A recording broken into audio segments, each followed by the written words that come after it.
Chamamos agora, senhor Carlos Viana Freire Júnior, gerente de sustentabilidade do SEBRAE do Ceará. Graduado em Engenharia Civil pela Universidade Federal do Ceará, possui MBA em Gestão de Projetos, SEBRAE-CEPAL, mestrando em Marketing Estratégicos UCES, Argentina e articulador na Unidade de Gestão Operacional do SEBRAE do Ceará. Senhoras e senhores, Carlos, muito bem-vindo. Muito obrigado, boa tarde. Bom, para a gente é uma honra estar aqui representando o SEBRAE do Ceará, a primeira vez que eu participo aqui do fórum, né? Fomos visitados pela Andréa e a partir daí a gente começou a ter contato e para a gente é importante porque a gente também começa a conhecer um pouco mais de como trabalhar com esse conceito. A gente vem num processo inicial, nos últimos 2, 3 anos, tentando fortalecer esse trabalho mais interno e todo esse desenvolvimento que está sendo coordenado pela diretoria, no caso lá no SEBRAE Ceará, e que eu, por estar na unidade de gestão operacional, às vezes eu brinco, eu digo que eu estou como síndico lá, porque a gente tem que estar se preocupando com todo o funcionamento da empresa, de dar esse suporte. E a gente comprou o desafio de trabalhar no foco da sustentabilidade todos os processos internos, né? O SEBRAE, a sua rede, já busca trabalhar levando soluções para as empresas, a dificuldade que tem das empresas aderirem a esses processos, muitas vezes por não compreender que podem trabalhar eficiência com sustentabilidade, ainda é o desafio.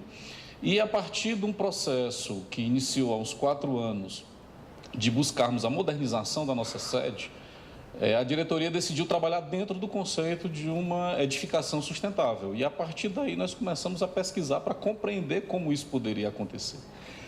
E daí a gente começou também a desenvolver as atividades internamente, mas sempre com a visão de como também compartilhar essa experiência com os clientes que o SEBRAE busca atender, que são as micro e pequenas empresas do estado do Ceará, né? Em paralelo, o sistema SEBRAE hoje vem tentando compartilhar experiências, pesquisar que outras experiências tem para contribuir nessa geração desse conhecimento, na disseminação do conhecimento formatado sobre esse tema. Inclusive, a gente tem hoje o Centro SEBRAE de Sustentabilidade, que fica em Cuiabá, e ele tenta exatamente fazer esse papel dentro do sistema, compilar o que tem de conhecimento gerado, o que tem de informação e disseminar isso para todas as unidades do SEBRAE. E no Ceará, a gente procurou iniciar o trabalho interno por entender que, além de buscar levar essa informação para os clientes, a gente precisava também praticar isso internamente de uma maneira adequada para não estar com o discurso destoando da prática. Então, a gente vem nesse processo tentando aprimorar. Buscamos trabalhar a questão do nosso prédio, até por entender que o conceito de construção de 10, 15, 20 anos atrás, onde você pensava em prédios oponentes, vistosos, com grandes fachadas de vidro, isso hoje traz uma carga, uma exigência de insumos muito grande para que você consiga manter isso e dar o mínimo de condições para quem está dentro dessas mini estufas, principalmente na região onde nós estamos, que é a região Nordeste. E o nosso prédio não é diferente, é um prédio que ele foi construído em 1994, naquele conceito ainda de um prédio vistoso, mas que com o tempo começou a mostrar as dificuldades de se manter. Então a gente procurou fazer todo esse processo de modernização nesse conceito. O SEBRAE atua buscando levar o conhecimento que é gerado pelos institutos de pesquisa. O SEBRAE ele não gera pesquisa, mas ele busca ser parceiro desses institutos de pesquisa, de inovação, em levar o conhecimento às micro e pequenas empresas, que muitas vezes têm dificuldade de acesso, até por não acreditar que isso está muito dentro da realidade deles. Acha que é bonito, que é legal, mas que é só para a grande empresa. Então, tem ainda essa dificuldade, esses paradigmas que precisam ser quebrados.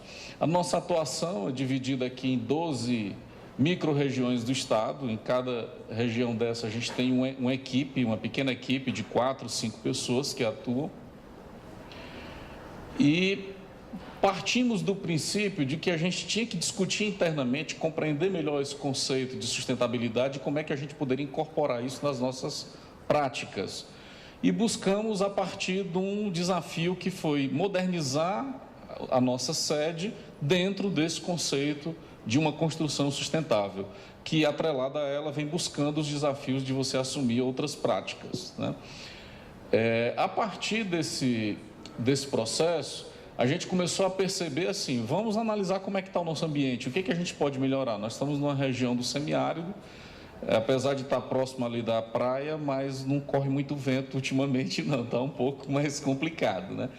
Então, a gente começou a perceber que precisávamos buscar uma lógica de atuação, para não estar cada pessoa desenvolvendo ou propondo atividades que não tivessem uma lógica. Buscamos, então, alguma metodologia que pudesse nos nortear nesse processo que durou 3 anos, desde a concepção do projeto, os projetos complementares, a execução e a validação, e buscamos metodologias que atuassem em construção sustentáveis. Tem algumas que são as mais disseminadas, como a BREEAM, que é inglesa, tem a LEED, que é americana, e a Aqua, francesa. Eu acho que são as 3 mais disseminadas, né, internacionalmente.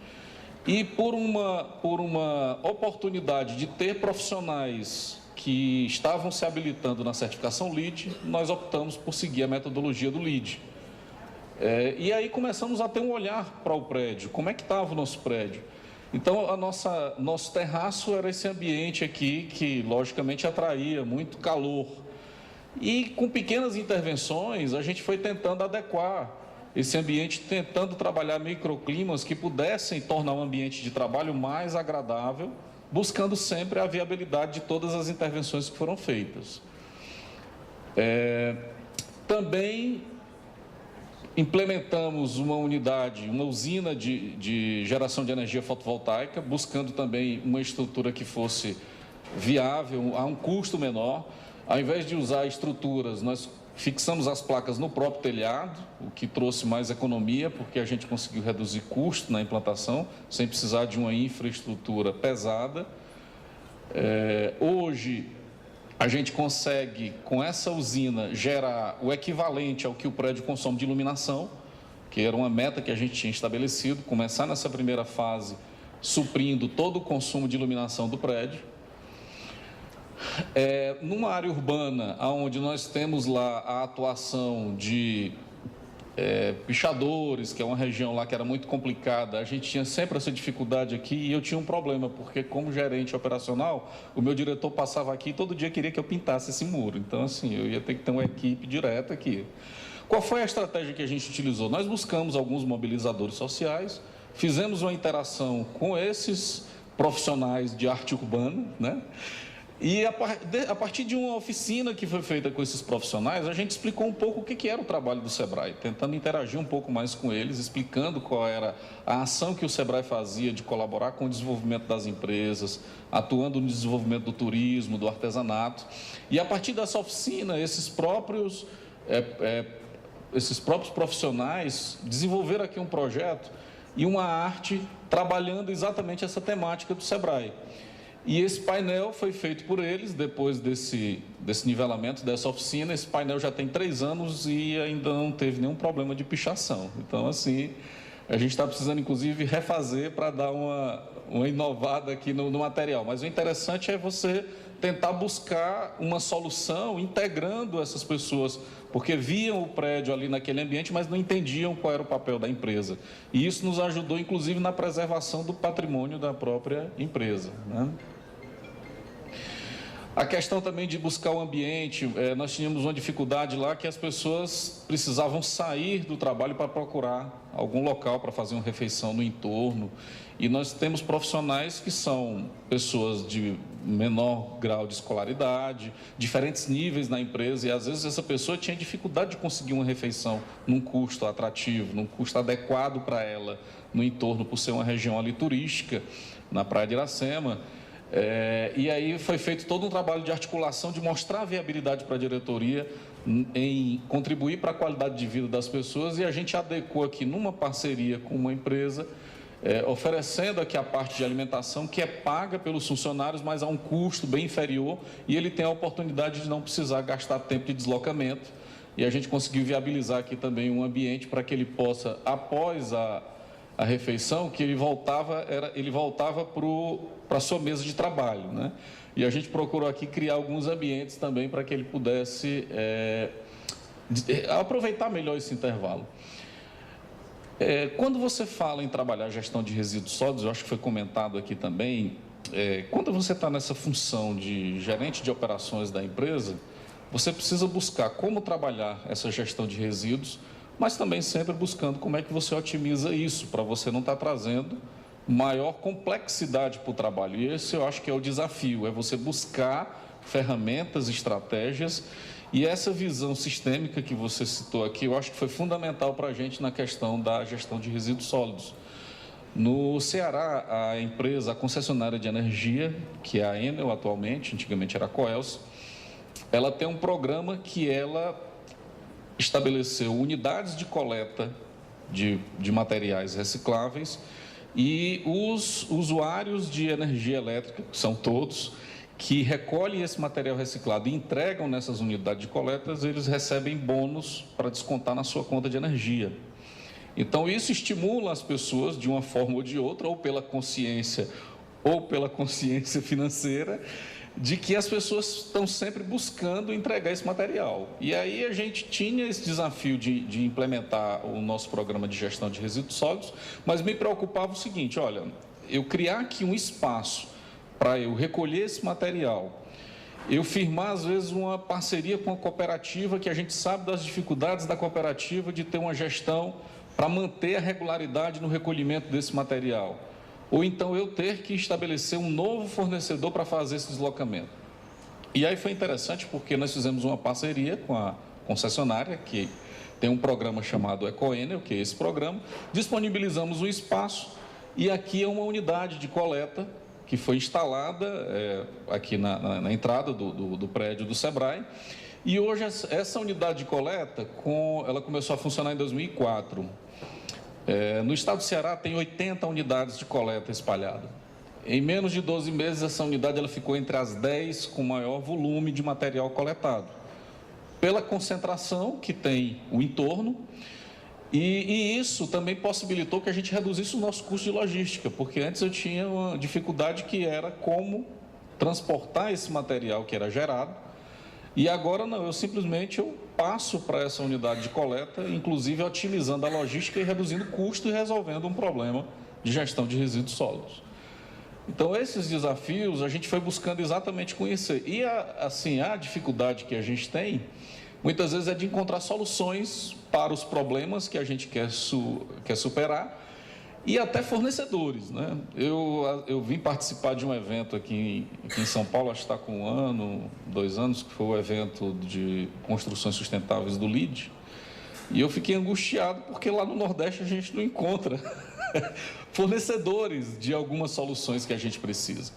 Nós tivemos dificuldade muitas vezes de encontrar, às vezes, um pequeno equipamento para solucionar um problema nosso. Então, a gente vê isso, inclusive, como oportunidade de negócio, que a gente tenta divulgar isso também para as empresas, para que elas busquem trabalhar essa solução, porque hoje as empresas, elas têm necessidade, elas buscam muitas vezes soluções. É lógico que você tem que ter o equilíbrio, a consciência de ver se aquela solução é viável ou não. Eu acho que esse é o desafio também que a gente tem como gestor. Mas hoje o mercado ele tem essa dificuldade, principalmente lá na região Nordeste, a gente tem essa dificuldade. Muitas soluções a gente tem que ficar buscando de fora e vendo que são oportunidades que muitas vezes as empresas estão deixando de aproveitar. Aqui a gente também trabalhando alguns ambientes antes que não eram bem aproveitados. Aqui eram 2 banheiros que tinham na área de estacionamento. Com uma simples intervenção a gente conseguiu adequar aqui e fazer um bicicletário, quer dizer, viabilizando mesmo, adequando os espaços, né? Trabalhamos também essa lógica das pessoas de aproveitarem melhor os espaços que têm nos seus ambientes, e aí vem toda a questão de otimizar os recursos, de organizar os seus espaços.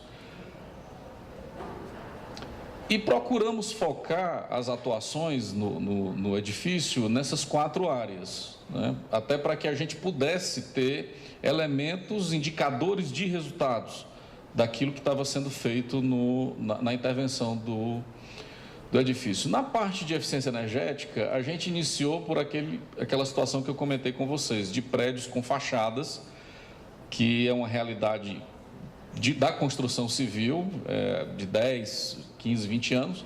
E para a gente buscar otimizar isso, o que a gente tentou trabalhar? Tentou trabalhar aqui um vidro que pudesse colaborar com isso sem mexer muito na estrutura. Então, a gente colocou aqui um vidro que tem essa função de reduzir insolação e reduzir luminosidade, para tentar, inclusive, contribuir com a necessidade de climatização interna, né? E além de trabalhar a questão de algumas áreas verdes também no próprio edifício. Mudamos também toda a parte do sistema elétrico, para que pudesse colaborar com a maior eficiência, redução de perdas no sistema elétrico. A questão também das luminárias, fazendo toda uma adequação.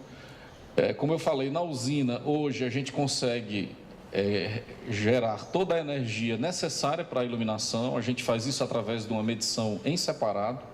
Toda a medição de energia utilizada para a iluminação, ela é feita em separado da medição de tomadas. Então, com isso, a gente consegue monitorar para ter esse desempenho. Quando nós projetamos a usina, a nossa expectativa era que essa demanda fosse em torno de 9% do consumo do prédio, e a gente hoje tem conseguido atingir 12% do consumo, então já está dando para, inclusive, colaborar um pouco com a questão dos outros meios de consumo do edifício, né? E a gente faz também assim, esse comparativo. Com essas intervenções que foram feitas, a gente conseguiu reduzir no custo operacional aqui do edifício anual em torno de 35,5% do consumo de energia.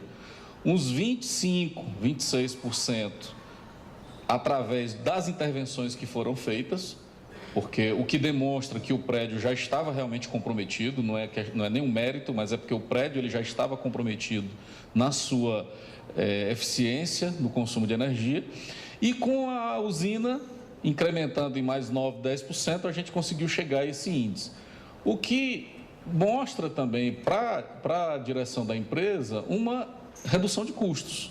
E aí isso é interessante, a gente sempre está mostrando para a diretoria da empresa que as intervenções, elas sendo feitas nos edifícios, você consegue reduzir os custos operacionais. Então, você consegue trabalhar eficiência e reduzir esses custos e, ao mesmo tempo, estar alinhado com uma política de sustentabilidade.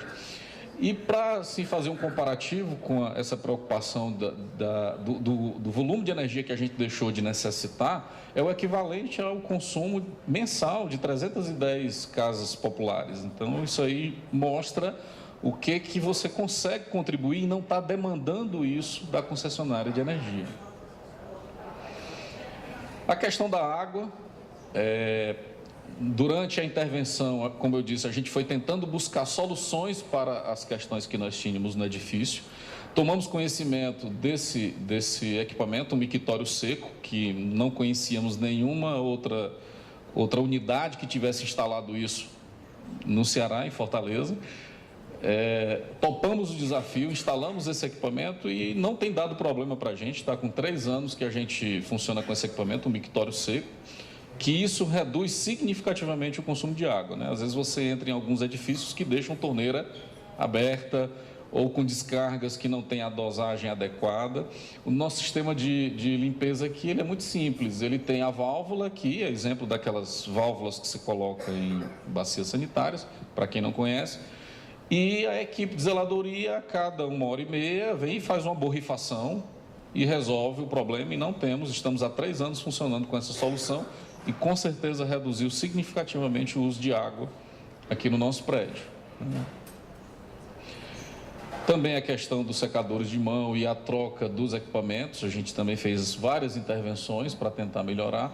Implementamos também, como eu falei, assim, soluções que a gente não conhecia, mas fomos buscar e topamos o desafio.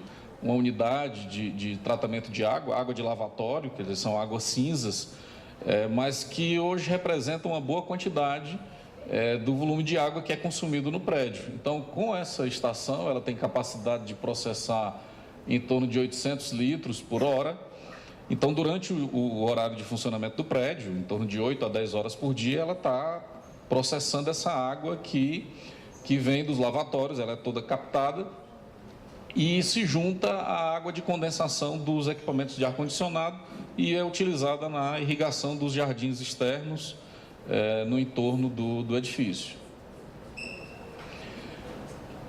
No sistema de ar-condicionado, para a gente, foi um baque isso aqui, eu acho que é importante a gente citar. Nós tínhamos um equipamento que foi instalado em 94, na época que o prédio foi construído, um equipamento de climatização a gás.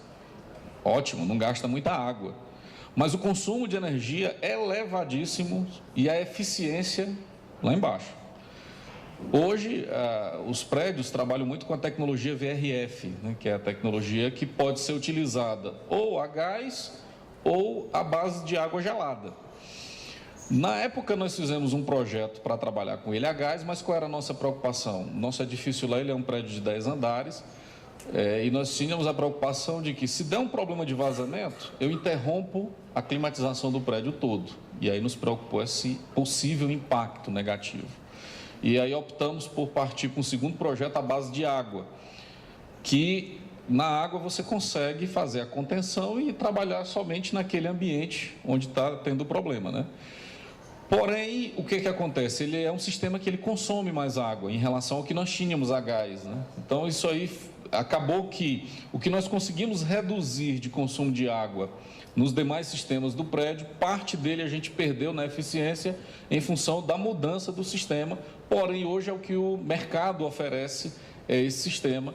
E a gente hoje tem procurado fazer um trabalho de ter referência de outros edifícios na cidade, para que a gente comece a gerar essa discussão de como é que está o grau de eficiência do sistema, né?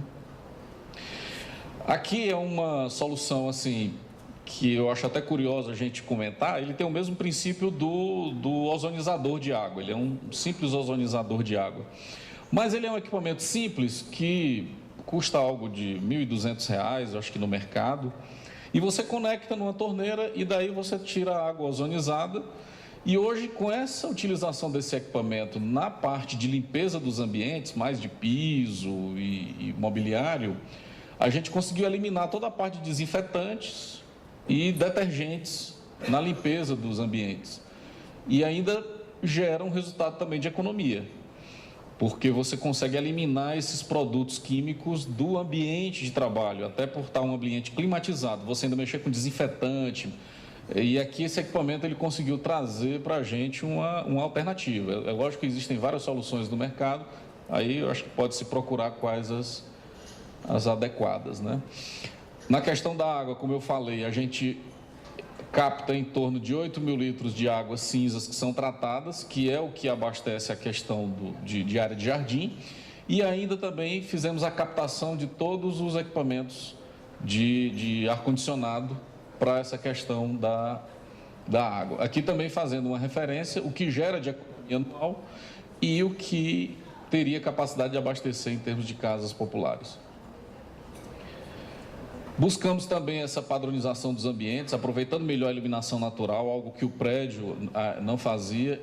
E na implementação do programa de coleta seletiva, como eu falei para vocês, houve inclusive algumas decisões da própria diretoria. Uma delas, que assim, minha mãe teve várias lembranças dentro da empresa por um bom tempo, que foi eliminar todas as lixeiras individuais. Então, houve essa decisão da empresa de eliminar todas as lixeiras, foram concentrados pontos de coleta e isso gerou um desconforto que provocou as pessoas a terem que trabalhar.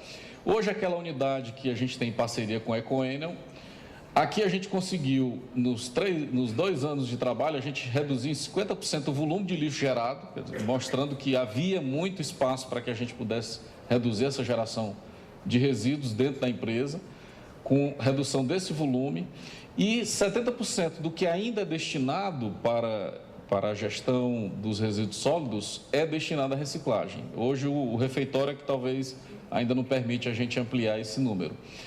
E essa unidade, ela coleta não só do SEBRAE, mas de mais de 1.000 famílias em torno que tiveram agora um local próximo para entregar esse seu material, né? Recolhendo isso aqui anualmente.